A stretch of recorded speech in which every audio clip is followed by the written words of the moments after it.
quasiment tous les États du monde aujourd'hui reconnaissent cette réalité, que je dis bien quasiment tous les États du monde.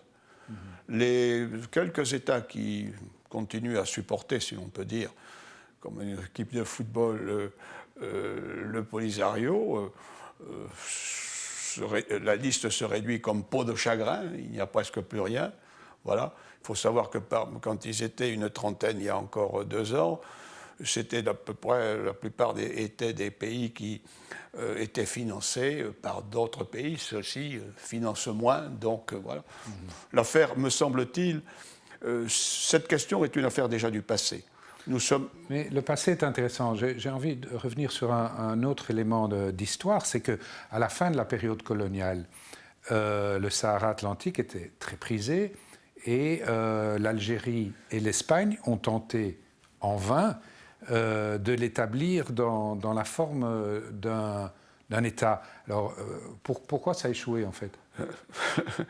Alors, il y a 2 choses. Ils avaient intérêt à le faire. L'ancien colonial voulait conserver une certaine influence, avec un État qui ne pouvait être que croupion. Et le voisin, le grand voisin à gauche, était encore dans la perspective du socialisme international, et puis avait toujours eu le souci de pousser vers l'Ouest. De pousser vers l'Ouest et d'avoir une ouverture sur l'Ouest. Bon, ça n'a pas été possible tout simplement parce que le Maroc a réagi comme il convenait et naturellement. La marche verte dont on vient de fêter l'anniversaire, là, il y a à peine un mois, a permis de circonscrire le danger. Ça aurait été très dangereux. Vous évoquiez tout à l'heure la question de la sécurité en Afrique.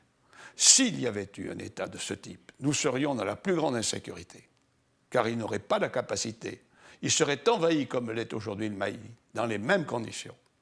Il n'aurait pas la capacité de résister, il aurait été infiltré, il serait peut-être dominé par Daesh et l'AQMI.